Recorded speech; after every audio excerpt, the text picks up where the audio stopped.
이 말씀 갈라디아서 5장입니다.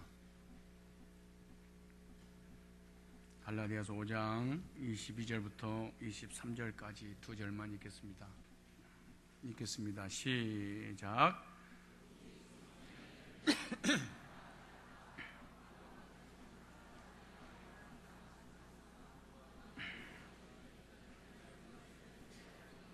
다시 시작. 오직 성령의 열매는 사랑과 희락과 화평과 오래 참음과 자비와 양선과 충성과 온유와 절제니 이 같은 것을 금지할 법이 없느니라. 아멘. 성령의 열매, 세 번째 열매, 화평케 하는 열매라는 제목으로 말씀을 증거하도록 하겠습니다. 우리 옆 사람 보고 이렇게 축복하겠습니다. 화평의 복을 누립시다. 시작. 화평하시기를 바랍니다. 시작. 이렇게 주일마다 성경을 갖고 하나님 앞에 나와서 예배 드리는 자기 자신이나 상대방을 보면서 그런 뿌듯한 마음이 들을 텐데, 그런 뿌듯한 마음이 뭐냐 그러면은, 나는 구원 받았으니까 교회를 지금 나온 거야. 저 사람도 구원 받았으니까 교회 나왔을 거야. 그래서 우리는 구원받은 사람들이야 라고 생각을 할 수도 있고요. 또 때로는 내가 하나님을 믿고 예수님 믿고 성경을 믿으니까 구원 받았지만은 혹시 그것이 잘못된 그 믿음이었으면 어떡하지? 그리고 저 사람이 구원 받았다고 하는데 이 삶을 보니까 엉망인데 혹시 저 사람 구원 아닌 것인지도 몰라? 라고 상대방을 향해서 의심을 할 수도 있을 거예요. 그런데 이 구원이라고 하는 이 믿음은 이 본질적인 그런 부분입니다. 이 안 속에 있는 거니까 영적인 것이잖아요. 근데 영적인 구원의 이 놀라운 그 복들을 실제로 나도 모르고 저 사람도 모르고 나도 알고 저 사람도 알 수 있느냐, 이런 거잖아요. 그것을 어떻게 알 수 있느냐? 어떤 상태, 현상을 통해서 알 수 있다, 이렇게 말해요. 무엇을 통해서 알 수 있다? 현상, 상태, 즉 말해서 내 속에 있는 이 구원의 본질이 구원 받으면 반드시 열매로, 현상으로, 상태로 나타나기 때문에 그 나타나는 것을 보고 내가 내 자신도 알 수 있고 우리 가족들도 알 수 있고 서로의 교인들도 알 수 있다, 그렇게 해. 그러니까 하나님께서 모르도록 숨겨버린 게 아니에요. 반드시 뭐 하도록 알게 하셨어요? 예를 들어서 예배드리고 기도하고 헌신하고 헌금하고 봉사하고 방언도 하고 율법도 지키고 주일도 안식일도 지키고 막 이런 것을 보니까 구원받은 사람처럼 보이지만, 이것이 실제로 받았느냐 안 받았느냐, 이거는 이 본질을 끄집어내서 상태, 현상을 통해서 확증을 받을 수 있다, 그 말이죠. 그래서 구약에는 이 두 종류 사람 딱 나눠졌어요. 선민들, 이스라엘 백성들, 이방인들, 불신자들 딱 나눠졌어요. 그때 그 이방인과 구약의 이 선민들을 어떻게 구분할 수 있었느냐는 거잖아요. 그것은 십계명을 통해서 할 수가 있어요. 하나님께서 이스라엘 백성들에게만 십계명을 주신 거예요. 근데 이스라엘 백성들은 하나님 백성들이니까 현상적으로 십계명을 지키게 돼 있어요. 그런데 이방인들은 하나님을 믿지 않았기 때문에 십계명과 아무런 관련이 없어. 그러니까 이스라엘 백성들은 하나님의 선민이라고 하는 이것이 본질이 십계명을 지킴으로 상태, 현상이 나타나. 저 사람은 하나님의 백성이구나, 그리고 자기도 하나님의 백성이구나, 이렇게 알 수 있는 거예요. 뭐를 통해서? 십계명을 통해서. 그리고 십계명은 어떻게 이루어졌냐? 이 두 가지 관계가 이루어지는 거예요. 이 두 가지 관계가 뭐냐 그래? 1계명부터 4계명까지는 하나님과 우리 인간, 나와 개인의 관계를 딱 얘기했어요. 그러니까 나의 위에 다른 신을 섬기지 말라, 우상 숭배하지 말라, 뭐 안식일을 거룩하게 지켜라, 이런 내용들은 하나님과 우리 인간의 1대1의 관계가 회복되질 때 이 4가지가 되어지는 거예요. 근데 이 관계가 회복된 사람은 5계명부터 10계명까지는 부모를 공경하라, 뭐 내 이웃을 뭐 사랑, 이렇게 해가지고 마지막까지는 무슨 게냐, 사람과의 사람의 관계를 말하는 거예요. 관계? 사람과의 사람의 관계. 그래서 구약의 이스라엘 백성들은 2가지를 통해서 구원을 확증을 받아요. 어떻게? 1계명부터 4계명까지 내가 이걸 하고 있는 거 보니까 본질이 거듭난 하나님 백성이었구나, 이걸 이 본질이라고 하는 이 나무가 10계명, 1계명부터 4계명까지 지키는 이런 열매를 통해서 확증을 받은 거예요. 그리고 5계명부터 몇 계명까지? 10계명까지 사람과의 관계가 회복되는 것을 통해서 내가 하나님의 백성이구나, 이렇게 확증을 받는 거예요. 이게 구약의 이방인과 이스라엘 백성들을 이렇게 구분할 수 있었어요. 근데 놀랍게도 10계명을 그대로 예수님께서 가지고 오셨어. 그러니까 10계명을 없애버리고 새 계명을 주시는 것이 아니라 산상수훈, 이 팔복에 대해서 나오잖아요. 뭐 10년이 가난한 자는 복이 있나니 천국이 저희 것이 애통한 자는 복이 있나니 저희가 위로를 받을 것이요, 이 쭉 이렇게 이 팔복이 나오잖아요.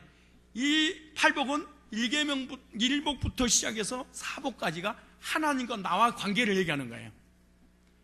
그래서 관계 회복을 얘기하는 거예요. 1계명부터 4복까지는 하나님과 나와. 근데 5복부터 8복까지는 사람과 사람의 관계가 회복되는 걸 얘기하는 거예요. 그러면 이 8복을 본질적인 면에서 무엇을 얘기하고 있느냐? 천국 가서 살 사람의 마음의 상태를 8복으로 표현한 거예요. 이 말이 아주 중요한 말이에요. 다시 말해서 8가지 8복이 내 안에 들어와 있지 않으면 이 사람은 이방인 구원받은 사람이 아니라는 거예요. 그러니까 8복을 이렇게 지켜서 8복이 이루어지는 것이 아니고, 구원받을 때 하나님 천국에서 가서 살 사람의 마음의 표현이 8복이라는 거예요. 그러니까 8가지 하나님과의 관계, 나와 사람의 관계가 회복되지 않는 것은, 이것은 구원이 아니고 이 종교인이었다는 거예요. 율법주의자, 바리새인들, 서기관들, 이런 사람들이라는 거예요.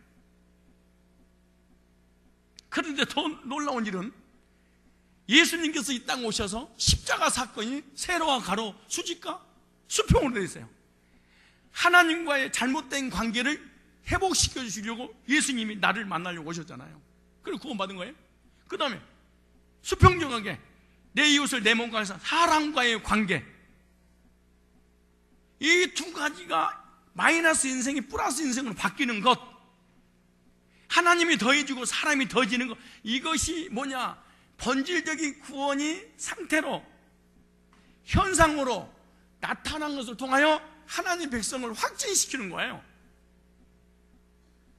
그런데 예수님은 마태복음 10장의 22절 이하에 보면 또 뭐라고 말씀하시냐 그러면은, 다 성경을 읽고 하나님을 믿고 기도하고 예배드리고 전도하고 헌신하고 충성하고 봉사하는 그런 많은 바리새인들이 있었잖아요.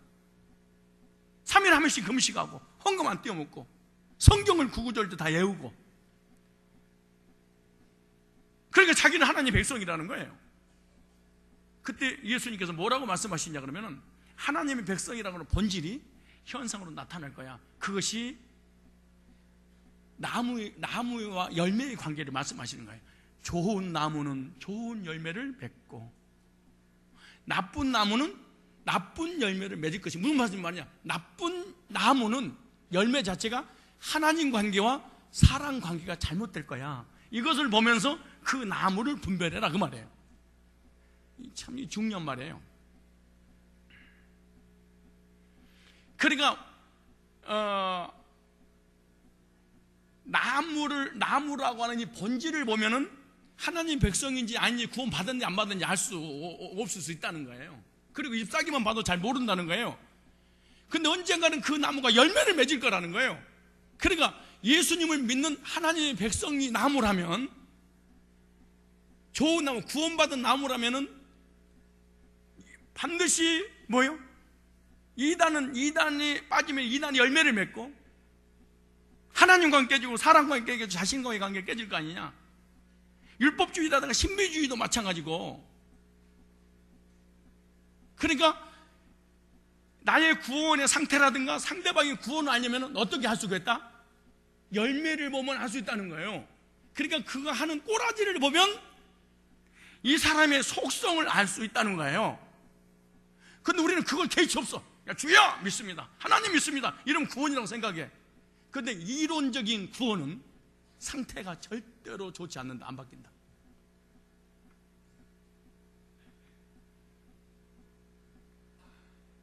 하나 더 예를 들면 오늘 본문이잖아요. 성령의 9가지 열매도 구원받을 때 성령이 내 안에 내재에 들어오신 것이 9가지 열매라는 거예요.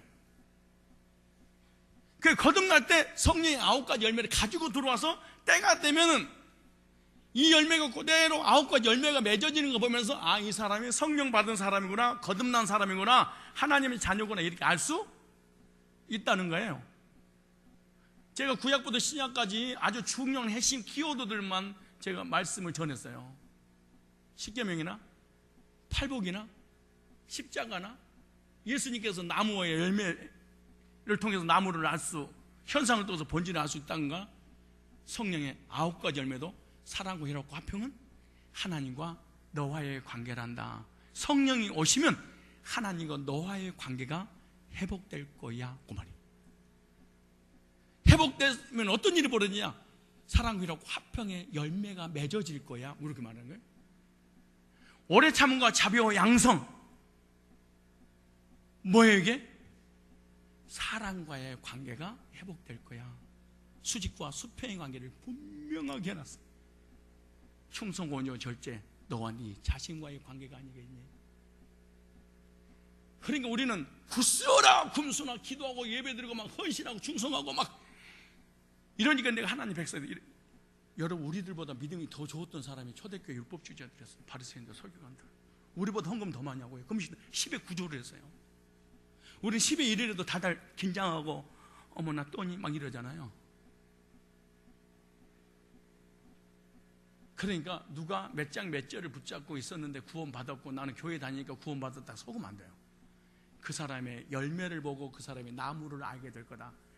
성령의 9가지 열매를 기도해가지고 하나님 성령의 9가지 열매를 맺게 해주옵소서, 이렇게 하는 게 아니라니까요.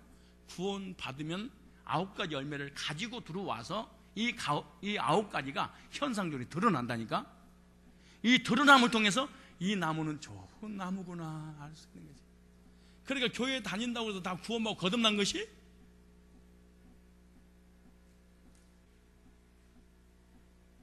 비방하고 헌담하고 헐뜯고 미워하고 구원관, 교회관, 형제관 아무것도 안 된 사람 나는 봤어요. 그리고 나는 몇 장 몇 절이에요. 이거 구원파라고 그러는 거예요. 절대 우리의 구원을요 이 땅에 살면서 놓치지 못하게 하려고 너무너무 분명하게 하나님께 말씀하셨어요. 오늘은 성령의 9가지 열매 중에 세 번째 열매, 사랑과 희락과 화평의 열매입니다. 따라 화평의 열매, 화평의 열매. 이 화평의 이 열매는요, 여기서 화평하다, 화평이라고 하는 것은 관계를 얘기하는 거예요. 뭘 얘기한다? 관계. 그래서 하나님의 관계와 사람의 관계가 잘 이루어진 사람이 이 사람 갖다가 그리스도인 이렇게 말해요. 어떤 사람은 하나님과의 관계는 좋은데 사람 관계가 안 좋은 거, 이거 문제가 있습니다. 이걸 광신주의라고 그래요. 어떤 사람은 하나님 관계는 되게 안 좋은데 사람 관계가 좋은 사람이 있어요. 이거 인본주의라고 그래요. 어떤 사람은 사람 관계도 안 좋고 하나님 관계도 안 좋아. 이거 갖다가 문제야라고 그러는 거예요. 도대체 이 사람은 하나님도 안 좋고 사람도 안 좋고 좋은 사람이 없어. 그냥 모두가 불만이야. 이 사람은 반드시 담배를 갖다 줘야 돼. 그래서 예수님도 그랬잖아요. 화평케 하는 자는 복이 있나니. 하나님 관계 속에서 이게 회복됐잖아요. 그러면 뭐예요? 화평케 되는 열매가 맺혀진다는 거예요. 이걸 보면서 저 사람은 하나님의 아들이구나, 이걸 알게 된다는 거예요. 아, 이게 구원받았구나, 이 사람이. 이걸 알 수 있다는 거예요. 여러분들이 지금 교회를 다니면서 이렇게 교회를 다닌 거야. 1 더하기 1은 2 더하기 1은 4, 이렇게 정확하게 답을 제시하는 교회를 안 다녀봤어. 두리뭉실. 할렐루야, 오늘 좋은 날, 거룩한 날, 하나님의 예정된 백성들이 주님 앞에 왔어요. 여러분 다 구원받은 사람인 줄로 믿습니다. 아멘. 할렐루야. 두리뭉실, 그냥 내가 구원받았는지 안 받았는지 내가 믿음이, 근데 싸잡아서 이런 설교를 너무너무 좋아해. 1 더하기 1은 2인데 4니까 4가 잘못되고 2입니다. 그랬더니 가만히 있어봐, 저쪽에서는 4라고 그러는데 2라고 그래? 너무 강하다, 교회가, 메시지가. 이 짓을 하는 거예요. 그 사람들이 교회 큰 데라든가 아무도 모르게 살짝 가서 종교인으로 행세하다 와버릴 때가 많아요.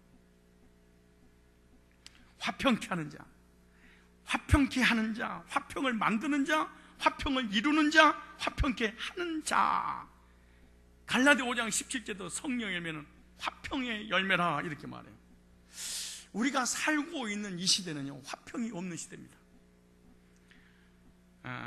많은 사람들이 화평을 원하지만 정말로 화평케 되는 그런 시대가 아니에요. 오히려 화평을 깨트리는 악의 세력들이 너무나 강하게 우리에게 도전해 오고 있습니다. 하나님과 아담이 너무너무 에덴 동산에서 화평하니까 그 화평을 시기하여 사단이 에덴 동산에 줄여놔요 이간질해가지고 하나님과의 관계를 깨트려 버렸습니다. 그래서 죄가 들어오게 만들었어요. 지금도 악의 사단의 세력들은 하나님과 우리 화평을 깨트리려고 수단과 방법을 가리지 않고 있어요. 나와 나의 관계, 나와 우리와의 관계, 성도와 성도 이 관계를 깨기 위해서 시기, 질투, 미움, 오해, 이런 것을 불러일으켜서 화평을 깨버립니다. 나의 마음속의 불안과 두려움과 이런 절망적인 생각을 통하여 이 화평을 깨버립니다. 교회의 화평을 깨버리고, 목사와 성도의 관계로 화평을 깨버리고, 성도와 성도의 관계로 화평을 깨버린 게 전부 다 마귀가 이간질 시켜서 하는 거예요.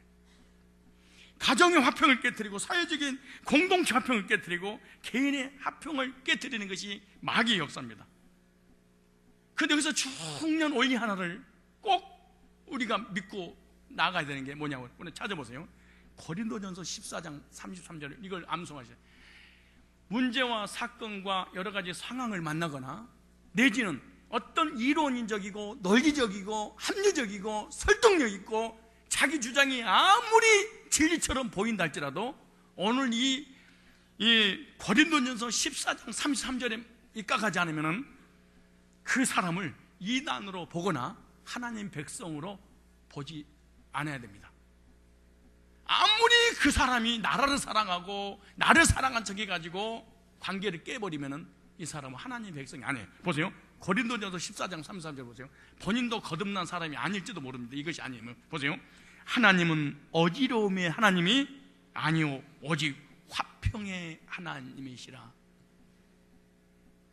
여러분이 몇 장 몇 절을 붙잡고 예수라는 이름 부르고 하나님 이름을 불러도 가정의 화평을 깨고 교회의 화평을 깨고 질서를 어지럽히는 사람은, 이 사람은 어떠한 이론과 합리적으로 나를 설득시켜도 이 사람은 마귀의 자녀지 하나님의 자녀는 절대로 아니야. 왜? 하나님이 이걸 절대로 주시는 분이 아니에요. 여기 나오잖아요. 하나님은 어지러움이 하는, 무슨 말? 질서의 하나님이다. 하나님은 분열과 분쟁과 모든 관계를 깨는 하나님이 아니고 뭐예요? 화평의 하나님이라. 이걸 잊지 말고, 성령의 9가지 열매 중에 무슨 열매? 따라 화평의 열매. 첫째, 성령의 열매는요, 이 화평 열매인데, 이 화평 열매는 하나님과의 화평을 말할 때 화평이라고 해요. 아무리 사랑과의 화평해도 하나님과 화평하지 않으면 이 사람은 거듭난 사람이 아니에요. 그래서 욥기서 22장 21절을 찾으시면, 욥기서 22장 21절 보세요. 뭐라고 말씀하시냐 그러면 너는 하나님과 화목하고 평안해라. 아하, 평안은 하나님과의 관계가 화목이 되어질 때, 하나님의 관계가 회복되어질 때 평안이 오는구나. 그럼 거꾸로 나에게 평안이 없다면 하나님 관계가 깨졌구나. 그냥 하나님 관계가 이미 깨진 상태에서 혼자 교회를 열심히 다니면서 믿음을 가지고 있는 척하고 다니는구나, 이렇게 생각하시면 됩니다. 너는 하나님과 화목하고 평안하라, 그리하면 복이 네게 이 말이라. 그런데 언제 하나님과 화평하느냐? 두말할 것도 없이 죄사함 받고 구원받을 때 하나님 관계가 화목이 되고 우리 마음속에 평안이 오는 거예요. 구원받지 못했을 때 하나님과의 관계를 성경에 뭐라고 말씀하시냐 그러면 원수였다. 그럼 왜 원수가 되느냐? 하나님과 나 사이의 죄 때문에 원수라, 이렇게 말하는 거예요. 근데 원수에게 무슨 축복을 해주고 원수에게 무슨 평안을 주겠습니까? 원수인데. 원래 우리 인간은 하나님과의 화평이었습니다. 하나님 관계가 좋았어요, 에덴 동산에. 근데 마귀가 시계에서 이간질함으로 선악과를 따먹게 만들고 죄가 들어옴으로 말미암아 하나님 관계가 깨졌습니다. 화평이 깨져서 결국에는 뭐예요? 죄로 인해서 원수가 되어버렸습니다. 그런데 로마서 5장 8절에 이 원수 문제를, 이 죄 문제를 해결해 하셔서 하나님과 관계를 회복하시려고 하나님께서 이 땅에 아들 예수님을 보내주셨어요. 그리고 이 죄 때문에 하나님 관계 깨진 문제를, 이 죄 문제가 해결되면 하나님과 화목이 되었기 때문에 십자가 못 박아 죽으신 거예요. 그 말씀이 로마서 5장 8절에 우리가 아직 죄인 되었을 때에 그리스도께서 우리를 위하여 죽으심으로 하나님이 우리에 대한 자기의 사랑을 확증하셨느니라, 이렇게 말씀하시는 거예요. 에베소서 2장 14절에 보면 뭐라고 말씀하시냐? 예수님은 우리의 화평이시라 그랬어요. 무슨 말이에요? 예수님 때문에 하나님 관계가 회복이 되어지고 화목되어지고 우리에게 평안이 주어졌다, 그 말이죠. 그래서 주님을 영접하고 구원받은 순간 화평을 누리게 된다. 그러므로 구원받지 못한 사람은 하나님과 절대로 화평할 수가 없다. 주님을 영접하고 죄사함 받고 거듭나게 되면 화평을 누리게 될 줄로 믿습니다. 구원의 확신이 있는 사람이라면 하나님과 지금 화평의 관계라고 생각하시면 됩니다. 그러므로 하나님과 화목되는 것은 정의를 내리면 구원의 체험이다. 그래서 로마서 5장 10절에 우리가 하나님과 원수 되었을 때에, 그래요. 하나님과 나와 원수였다는 거예요. 뭐 때문에요? 죄 때문에. 그런데 예수님으로 말미암아 화목제물이 되어 주셔서 하나님 화평케 되는 거예요. 곧 우리가 원수 되었을 때 그 아들의 죽으심으로 말미암아 하나님으로 더불어 화목되었은즉 화목된 자로서는 도구의 살리심을 인하여 구원을 얻을 것이니라. 하나님과의 관계에서 화평을 말하고 있는 거예요. 구원받기 전에 하나님과 나는 무슨 관계? 원수네. 근데 예수님께서 죽으심으로 원수가 무슨 관계로? 사랑의 관계로 바뀌어졌다는 거예요. 얼마나 놀라운 일입니까? 그래서 에베소서 2장 16절에 제가 찾은 말씀 읽어드리면, 또 십자가로 이 둘을 한 몸으로 하나님과 화목하게 하려 하심이라. 원수된 것을 십자가로 소멸하시고. 요한일서 4장 10절에도 사랑은 여기 있으니 우리가 하나님을 사랑한 것이 아니 오직 하나님 우리를 사랑하사 우리 죄를 위하여 화목제로 그 아들을 보내셨습니다. 요한일서 2장 2절에는 저는 우리의 죄를 위한 화목제물이니 우리만 위할 뿐만 아니요 온 세상의 죄를 위하심이라. 로마 3장 25절에도 이 예수를 하나님이 그의 피로 인하여 믿음으로 말미암은 화목 제물로 세우셨으니 이는 하나님께서 길에 참으신 중에 전에 지은 죄를 관과하여 주심으로 죄 용서받고 하나님과 화목케 해 주셨다. 그래, 하나님과 나와는 죄 때문에 원수인데 그 죄 문제가 해결될 수 있었던 것은 오직 예수님이었다는 거예요. 예수님으로 말미암은 관계가 회복됨으로 우리에게 평안을 누리고 화목케 되는 놀라운 역사가 일어나게 된 줄로 믿습니다. 그러므로 하나님과 나와 죄사함 받고 화목된 경험이 있는 사람은 이 사람을 거듭난 사람, 구원을 받은 사람, 천국 갈 사람, 하나님의 백성이라 이렇게 말하는 거예요. 그래서 구원받은 사람 첫 번째 특징이 뭐냐? 하나님 안에서 참 평안이다. 하나님 안에서 주신 이 평안은 어떤 평안이냐? 예수님을 통해서 하나님 관계가 회복되는 평안이에요. 이거 성령의 첫 번째 화평의 열매가 구원받을 때 체험적으로 오는 것이라는 거예요. 여러분, 구원받을 때 마음의 평안이 있었다면 여러분 정말로 행복한 사람이라는 것을 믿으시기 바랍니다. 왜냐하면 하나님 관계가 회복되었기 때문에 참된 평안이 있다는 사실이기 때문에 이 사람은 정말 행복합니다. 나는 행복합니다. 나는 행복합니다. 뭐 때문에 행복하냐? 남편 때문도 아니고, 아내 때문이 아니고, 자녀 때문이 아니고, 잘생겨서 그런 것도 아니고, 미녀 때문에 그런 것도 아니고, 딴 사람은 돈 더 많이 가지고 더 좋은 집에서 살아서 행복한 게 아니에요. 하나님 때문에, 예수 그리스도로 말하면 구원받고 하나님 관계가 회복되어서 성령의 열매를 맺는 이 화평 때문에 행복한 그리스도인 줄을 믿으시기 바랍니다. 성령의 열매가 그러므로 여러분 참 큰 복이라는 사실을 믿기를 바랍니다. 언제? 구원받을 때. 여러분 거듭나셨습니까? 거듭난 사람에게 주어진 첫 번째 그 복이 평안입니다. 오늘 우리가 노래 불렀잖아요. 찬송을. 나 어느 곳에 있든지 늘 마음이 불편해. 주 예수 주신 불편함 늘 충만하도다. 나의 마음속이 늘 불편해.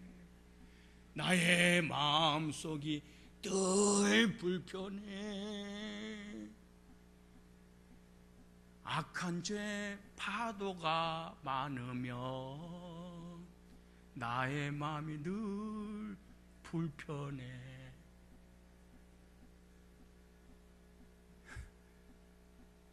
구원받지 못한 사람의 특징 중 하나가 마음에 평안이 없어.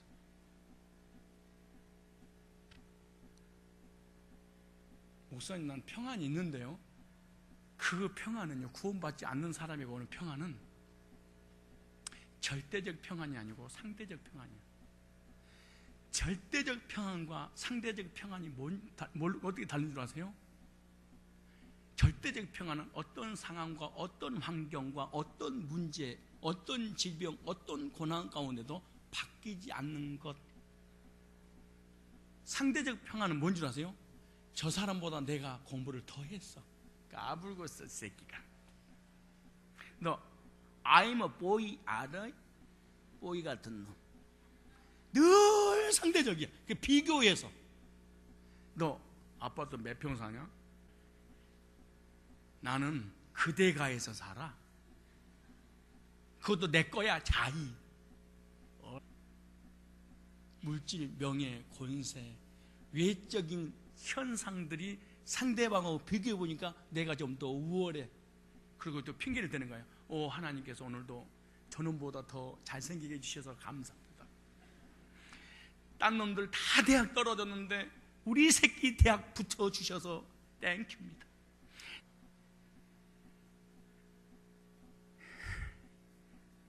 딴 사람 돈 없는데 돈 있고 아픈데 건강하고 없는 거 가져서 감사합니다. 이게 전부 그러면 까꿀로 그 가지고 있었던 상대적인 것들이 상대보다 없어지게 되면 어떻게 된다는 거예요? 평안이 사라지겠지.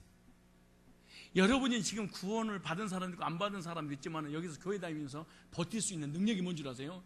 자식들 까불어. 배우지도 가진 것도 아는 것도 없는 것들만 아이고 생긴 거 맞아 저 맞아. 그런데 아멘하는 거 봐. 내가 뭐 때문에 아멘하는 거야? 바리새인들의 특징이 평안이에요.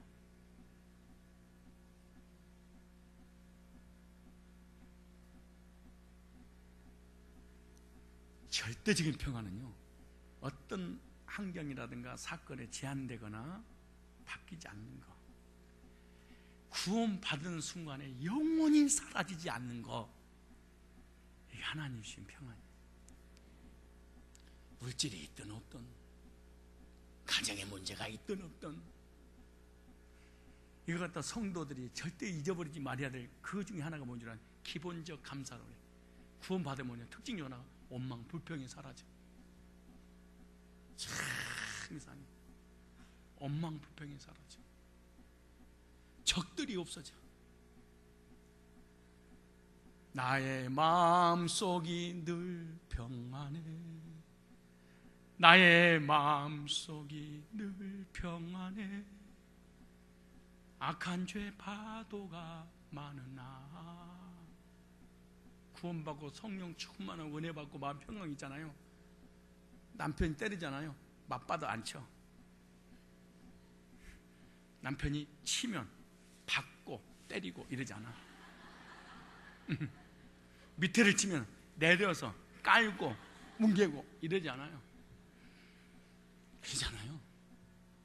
불쌍히 여기는 마음이 생기겠지. 안타깝다. 하나님, 우리 남편도 언니가 구원해 주셔야 되는데 바뀌는 거지. 구원받지 않고 결혼했는데 남편이 속을 새겨. 하나님, 실수하신 거예요. 그리고 그 남편이 어떻게 보냐? 왼수로 보여. 그래서 예수님께서 이렇게 말씀하셨어. 왼수가 네 집안 식구니라. 여러분 잘 생각해요. 왼수는요, 멀리 있는 사람하고 절대로 안 싸워. 왼수는요, 가까이 있는 사람하고 싸워. 왜? 기대가 큰데 실망을 안겨줬어. 그래서 왼수가 돼버린 거야. 솔직히 남편 미워 죽겠지. 지금 그냥 예수님의 이름을 의지하게 그냥 믿는 것이 아니고 버티는 거지. 그냥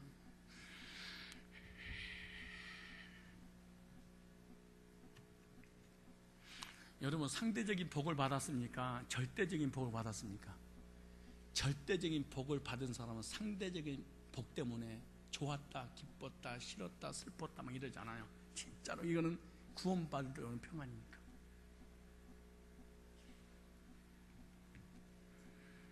여러분 늘 평안하시기 바랍니다. 왜냐하면 로마서 5장 1절에 그렇게 말씀합니다. 찾아보실래요? 로마서 5장 1절에.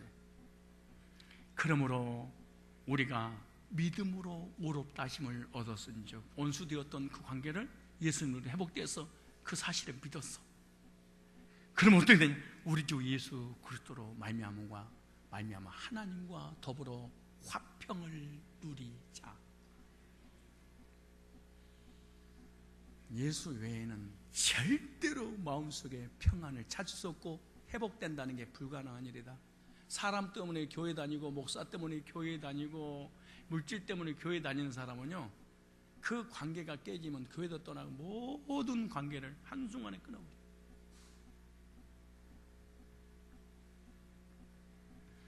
성도의 마음속에 화평이 성령의 열매인 줄로 믿으시고 자기 자신도 살펴야 돼. 아, 이 열매가 나한테 있고, 너 구원받은 사람이 눈물을 흘리고 감격하시고, 만약에 상대방을 이걸 대입시켜서 성령의 9가지 열매를 대입시켰던데 이 사람이 이것이 없다. 아, 이 사람은 기다려줘야 될 사람이구나. 구원받지 않았구나. 이래야 돼. 어떻게 교회에 다닌 사람이 저럴 수가 있어? 이러잖아요. 그럴 수 있죠. 죄인들인데. 그러므로 성령의 9가지 열매는요, 구원받은 사람에게 맺어지는 성령의 열매인데 내가 맺히는 것이 아니고 저절로 맺어진다.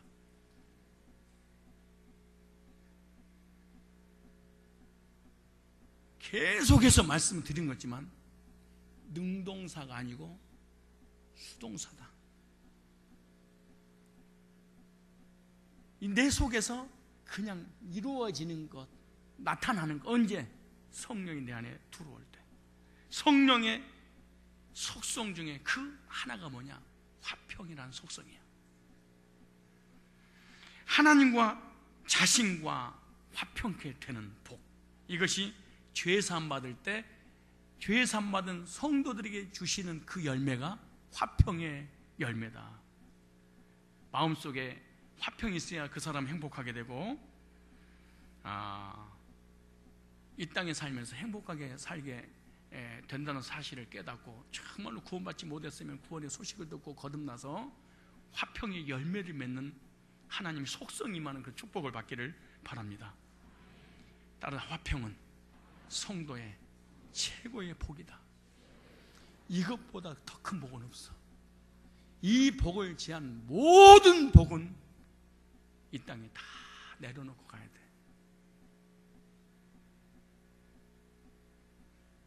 자, 또 하나, 하나님 관계 속에서 언제 문제가 해결받고 죄사함받고 구원받을 때 무슨 열매? 화평의 열매가 맺어지고, 또 하나는 하나님 관계 속에 또 하나는 구원받고 난 이후에 삶 가운데 하나는 언제 문제 해결받을 때, 하나는 자범죄 문제를 해결받을 때, 그러니까 언제도 하나님 관계가 회복돼야 되고 자범죄도 하나님 관계가 회복돼야 돼. 언제 문제가 해결받으니까 화평이 주어졌어요. 근데 구원받은 사람이 땅에 살면서 육신의 적용, 안목의 적용, 인생의 자랑, 세상적이고 정욕적이고 이기적이고 쾌락적이고 마귀적이고 육신의 소욕을 따라 살아갈 수 있어. 옛 성법, 옛 습관, 옛 모양이 나와. 그것을 성경에 죄라고 그래요. 근데 그 죄가 있으면 화평이 사라져버려요. 그 죄는 아무튼 언제가 됐든 자범죄가 됐든 간에 뭐가 깨졌다? 화평이 깨진다. 그럼 이렇게 생각해. 나 마음속에 평안이 없다. 그럼 두 가지를 빨리 점검을 해야 돼. 아, 언제 문제 해결되지 않았구나. 근데 옛날에 예수 믿고 구원받을 때 거듭날 때 너무너무 기쁘고 행복하고 평안했는데요. 근데 지금 없어요. 자범죄가 있었다고 생각하면 됩니다. 언제 문제와 자범죄 문제를 구분하지 못하면 여러분은 구원파입니다. 천국 갈 사람이 아니에요. 언제와 자범죄를 분명하게 구분할 수 있어야 됩니다. 우리가 이 땅의 삶을 살면서 하나님의 뜻대로 살지 않고 죄를 지으면 불안과 두려움이 와요. 그래서 말씀에 순종하는 삶이 화평인데, 하나님의 뜻대로 살지 못하고 말씀에 순종하지 못했다고 생각할 때 우리의 마음속에는 평강이 사라져버려요. 그래서 회개의 삶이, 구원받고 난 다음에 자범죄를 회개하는 삶이 하나님과의 화평이다. 그 히브리서 12장에 보면 이런 말씀이 있어요. 이러므로 우리에게 구름같이 둘러싼 허다한 증인들이 있으니 모든 무거운 것과 얽매이기 쉬운 죄를 벗어버리고 인내로써 우리 앞에 당한 경주를 경주하며 죄를 짓고 나면 하나님 앞에 기도할 때 자꾸 꺼리킴이 있어요. 그래서 따라 죄는 화평을 뺏어간다. 옆 사람 보고, 죄는 화평을 뺏어간답니다. 시작. 그러니까 내 마음속에 화평이, 평안이 없다. 그럴 때 빨리 생각해야 돼. 아, 내가 죄졌구나. 정말로 하나님과 화평하기를 원한다면 언제, 예수 믿고 언제 문제 해결 받으시고 자범죄 회개해서 하나님 관계 회복되어서, 그 나오잖아요. 우리가 우리 죄를 자백하면 저는 미쁘시고 우로서 우리 죄를 사하시고 모든 불에서 건져 깨끗게 하실 것이요. 원망 불평 이런 거 잘하는 사람 있잖아요. 이 사람은 나는 자범죄 문제기 전에 언제 문제가 해결되지 않았다 이렇게 봐요. 언제 문제가 해결 안 된 거잖아. 원망 불평을 잘하는 사람, 무슨 말이냐면 언제 문제가 해결되면 기본적인 감사가 마음속에 사라지지 않아요. 근데 자범죄를 짓게 되면 어떻게 되냐? 양심의 가책을 받아서 괴로워 고통스러워서 견딜 수가 없어요. 그런데 어떻게 보면은 본질적인, 그래서 내가 교인들에게 쭉 신앙생활하는 모습 보잖아요. 아, 이 사람은 이론이 진짜로 이론이구나. 정말 하나님 구원의 은총을 베풀어 주셔야 되는데, 하나님 이론적으로 구원받으면 반드시 나중에 나타나는 현상이 이 사람에게 덤비고 싶은 생각이 들어. 이론적으로 구원받으면 이 사람이 질서에 절대, 그러니까 십계명이라든가 팔복이라든가 성령의 열매라든가 십자가가 내 안에 조금도 안 들어와 버려요. 거기 하나님이 말씀하신 모든 내용 중에 전부 다 역으로 쳐버리고 싶은 생각이 들어지는 거예요. 그 이상하지.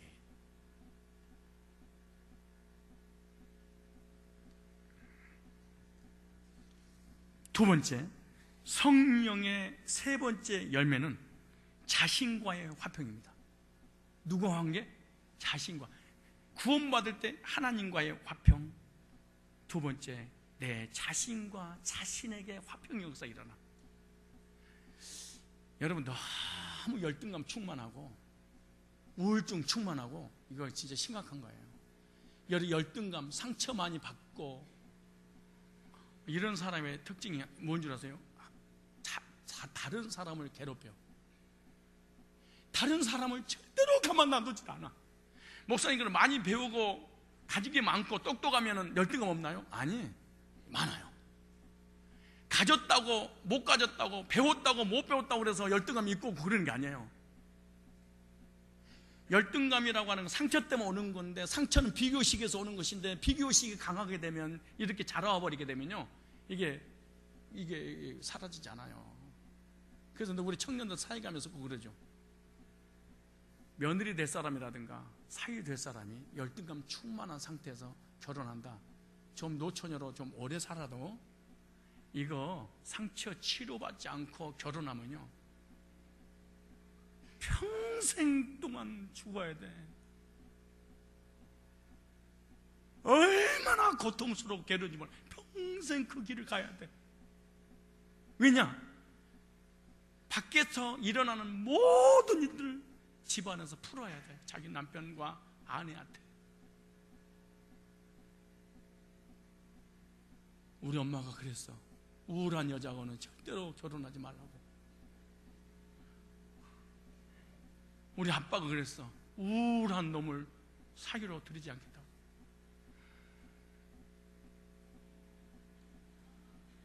기도를 해도, 찬양을 해도, 예배를 드려도 반응이 없는 사람. 두 번째, 누가 관계? 구원 받으면요 이 열등감이 약 80%는 사라져요. 상처가 실제로 그래요. 진짜 거듭나면. 왜? 정체성 회복 때문에. 내가 누구냐? 하나님 자녀 아니냐? 많고 많은 사람의 골래 중에 골르고 또 골라서 하나님이 나를 사랑을 택하셔서 천국을 인도할 사람 아니냐? 이게 자존감이 확, 아무리 못생겼어도, 아무리 똥똥해도, 아무리 갈비여도, 아무리 가난해도 생겨난 게 있어요. 당당함이 생겨나. 그 참 희한한 일이에요. 근데 왜 100% 자존감이 회복되지 않고 20%가 남아요? 20% 때문에, 그 열등감 때문에 노력하며 살라고. 열등감이 너무 없으면요 노력도 안 해. 모든 문제 해결. 오직 그리스도. 하나님 다 해결했어. 하나님 나 예정했어. 반드시 혼들 인도할 거야. 기도도 안 하지, 지멋대로 살지, 예배도 안 드리지. 그러면서 하나님이 다 함께 하시는데 뭘 어때? 너무 공주병 걸려도 문제가 생겨. 그래서 20%를 남겨놔서 하나님이. 왜? 그것 때문에 하나님 앞에 가까이 가게 하려고. 그 상처와 그 아픔과 그 열등감 때문에 고통스러워. 하나님 하나 해결해 달라고 부르짖다가 회복이 없어 하나님 떠나지 못하게 하려고. 열등감 주신 거 감사 해야 돼, 안 해야 돼요? 근데 이 열등감이 나를 지배하게 되면 그건 문제야.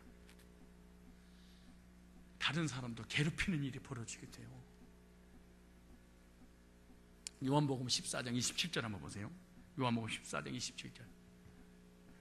그래서 가정 환경이 어렵게 자랐거나 부부에 문제가 있거나 너무 없이 살거나 혹시 이런 사람 있잖아요. 이런 사람들은 하나님 무릎을 꿇고 꼭 하나님을 기도하셔야 돼.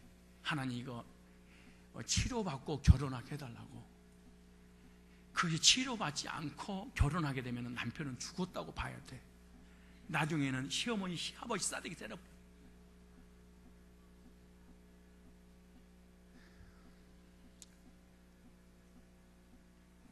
평안을 너에게 주노니. 잘 보세요. 두 번째, 성령 열매는 자신과 화평을 얘기하는데 곧 나의 평안을 너에게 주노니.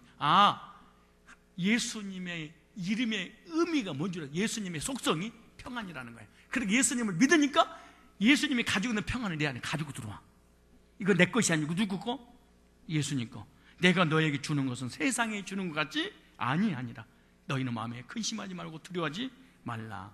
주님 안에 있을 때 평안을 얻는 줄 믿습니다. 예수 믿고 받은 최고의 복은 평안이에요. 주님의 속성이 평안이다. 주님을 영접하고 구원의 체험을 하게 될 때 나의 영혼이 진정한 평안을 누리게 되는데, 반대로 마귀는 내 마음속에 두려움과 불안과 공포를 가져다 줘. 근데 하나님은 설사 우리가 불신하고 죄를 져도 두려움과 불안과 공포를 주지 않아. 디모데후서 1장 7절에 보면 이런 말씀이 있어요. 혹시 두려움과 불안과 근심이 오거든 이 말씀을 꼭 붙잡고 승리하세요. 하나님 우리에게 주신 것은 두려워하는 마음이 아니요 오직 능력과, 이 능력은 구원받을 때 구원의 능력입니다. 두 번째, 하나님의 사랑을 주시는 것과 세 번째, 근신하는 마음이니, 이 말은 절제하는 마음이니. 구원을 베풀어주고 사랑을 베풀어 절제해서 능력을 주시는 것이, 죄를 지니까 두려움과 불안과 공포를 줘서 영적으로 막 시달리고 정신을 시달리게 하는 것이 하나님 그런 분이 아니라는 거예요. 그런데 왜 두려움과 불안과 이런 그 무서움이 내 안에 오는 이유가 뭘까요? 생활 환경 때문에 그런 거예요. 나의 삶 때문에. 가정에, 직장에, 물질에, 사업에, 자신의 미래 이런 것이 불안하니까 두려움이 오잖아요. 남편을 볼 때 기가 막히고, 아내를 볼 때 정 떨어지고, 자녀를 보니까 비전이 없고, 사업 보니까 이거 다 안 되는 것 같고, 얼마나 고통스럽냐고. 그러니까 이 문제를, 남편을 누가 잡아야 돼? 내가. 아내를 누가 잡아야 돼? 내가. 어떻게 잡아야 돼? 다리를 끌고 다니면서 패야 돼. 이런 화평이 다 깨져버리잖아요. 그런데 잊어버리지 마십시오. 시편 127편에 보면은 여호와께서 성을 지키지 아니하시면, 무슨 말? 하나님이 나라를 지켜주지 아니하시면 파수꾼의 경성함이 허사로다. 여호와께서 집을 세워주지, 가정을 지켜주지 아니하면, 자녀를 지켜주고 아내 남편을 지켜주지 아니하면 그 가정을 바로 안정되게 세워질 수 없다는 거야. 그럼 누가 하신다는 거예요? 하나님이. 그럼 우리가 해야 될 일이 있어요. 어떻게 하면 행복하고 어떻게 하면 평안하냐? 집구석 구석구석에 있는 일을 하나님께 맡겨야 돼. 인사합시다. 오늘부터 당신을 하나님께 맡겨드리겠습니다. 시작. 그러잖아요. 왜? 그 당신이라는 분이 얼마나 소중한 사람들이야. 그래서 귀중품은 주인에게. 옆에 계신 분들이 너무너무 소중하고 존귀하고 귀중해. 그럼 누구에게 맡겨야 돼? 주인에게. 근데 맡기지 않아서 분실할 때는 책임지지 않습니다. 주인 백. 여러분, 남편, 아내, 가정, 자녀, 물질, 사업, 건강 누구한테 맡겨야 되는 거예요? 그리고 얼굴 보니까 그냥 얼굴 확 피네요. 이거구나. 진짜 알았었잖아. 여호와께서 집을 세워주지 아니하시면, 여호와께서 성을 지켜주지 아니하시면, 무슨 말이에요? 지켜주신 그 하나님은 의지하고 맡기라는 거예요. 나의 모든 짐 내려놓으시기 바랍니다. 나와 내 자신과의 관계의 평안이죠. 근데 나와 내 자신과의 평안이 두 번째가 뭐냐 그러면, 기도할 때 성령께서 평안을 주세요. 그럼 나는 구원받은데 왜 평안이 없어요? 두 가지죠. 자범죄 문제 해결 안 되고 기도하지 않아서. 빌립보서 4장 6절에 그러잖아요. 아무것도 염려하지 말고, 염려는 평안이 사라지니까 오직 모든 일에 기도와 간구로 너희 구할 것을 감사함으로 하나님께 아뢰라. 그래야 모든 지각이 뛰어난 하나님의 평강이. 중요하잖아요. 그리스도 예수 안에서 너희 마음과 생각을 뭐하리라? 지켜주실 거예요. 기도는 평안을 찾게 만드는구나. 기도는 하나님의 평안을 끌어오는구나. 그래, 기도하지 않는다, 난 무시로 하는데요, 그런 얘기 교회에 서지 마세요. 기도의 응답은 우리에게 평안을 주실 줄로 믿으시길 바랍니다. 기도하는 사람에게 오는 축복이 뭐예요? 평안이다. 기도의 반대가 뭐예요? 염려, 근심, 걱정.